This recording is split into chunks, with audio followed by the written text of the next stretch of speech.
In the world of being green, we speak about sustainability. Sustainability is the same thing as trying to make sure that something is able to keep on going, not to stop. And this you have to tell to someone. I'm now 57 years old. A person who, when he was 14 years, was for the first time confronted with the question, will we sustain this lifestyle?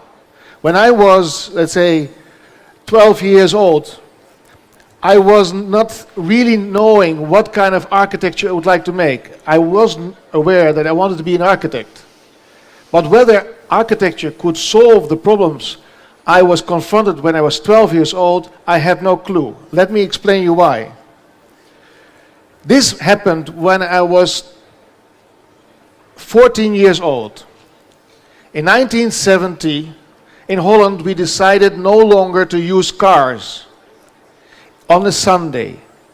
The reason was there was a worldwide crisis for oil.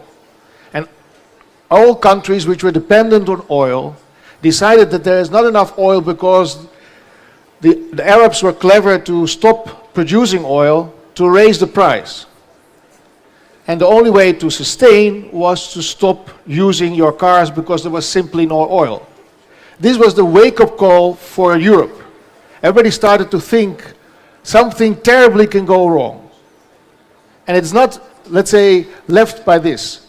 In the same period, we had a group of people who came together in the Club van Rome. It's a group of intellectuals who decided at that time that they made an analysis of the way we would develop our world, which would be unsustainable.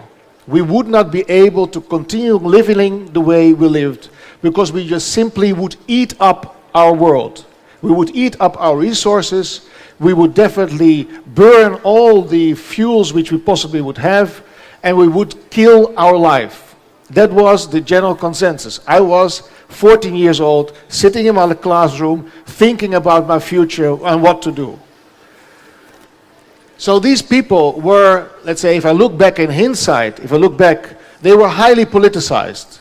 It was a huge political debate between some people even thinking that there was a big, let's say, conspiracy against, from America, against Russia, against Arab states, and we all thought it was all done with some very big master plan, screwing all of us, but at the end of the day, we would all die. It was not a joke, this was real reality. These graphs show you, I'm not going to go in detail, but they show you how people were at that time thinking that the use of all our natural resources would, at the end of the day, lead to simple death on our planet. And the only way we could do this is to stop consuming. We should not consume so much. We should be less greedy in what we would have, and we should try to think different. I'm not saying that everybody listened to this, but it was quite a scary thought for most people in Europe, in America, and even in Asia. So what happened after this? After this, of course, we started to think not only, let's say, recently, but already then, what to do with our future, how to deal with this problem of, let's say, the fact that we live an unsustainable lifestyle. And of course, we have, let's say, evolved over the years, and especially in since the year 1990, you could say, worldwide, to understand that we need to do more to be green, do more to be sustainable. So in the construction industry, you can see that in the period more and more has been done over the years to be seriously sustainable. This is not something which is unique for Holland or for Germany or America or Russia. This is generally a consensus which we all start to understand. So logically you can say that at the present moment worldwide we think we know the answer. The answer should be that we should think about electric cars, we should be very efficient with our energy, etc., etc. All very true. Now we even have politicians who make big propaganda about this because this way of living is unsustainable.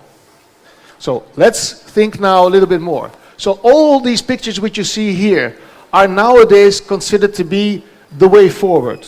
And as a modern person, I agree. I would love to have electric car, I would love to be very green, I would love to do all the things, use solar power, wind energy, etc., etc. But is this really the only way forward? Is this really the only thing we should do? This is a very serious question we should ask.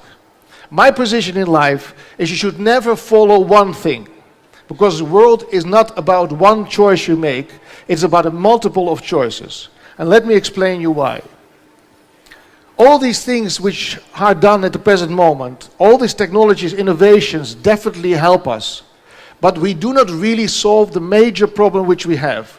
The major problem which we have is not necessarily that we are able to develop new architectural concepts. This is even, the last project was a project which I made already now 10 years ago here from Moscow, trying to make buildings which are green. That's not the only thing. The biggest problem is that we don't give a shit.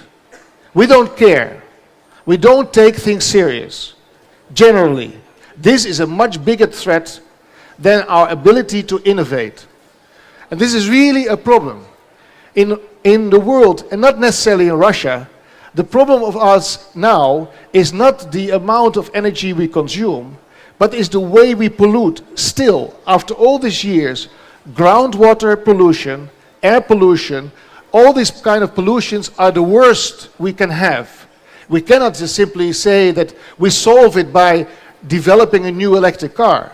If we don't give a damn, if we just don't care, if we continue to pollute, behave like idiots, we will never get to a sustainable society. We'll never get to a sustainable life. And this is a far more, let's say, interesting problem for an architect to deal with than just focusing on the technology. I'm not diminishing the value of technology, but I'm diminishing, let's say, or trying to explain to you that this is one of our biggest problems. I just don't give a damn. That is the message of this picture. And I would like to explain to you that this is, I think, a general task. Whether you're an architect, politician, just someone who lives in this city, all of you can contribute to behave a little bit in a way that we can start to think a little bit more in a way which is more sustainable.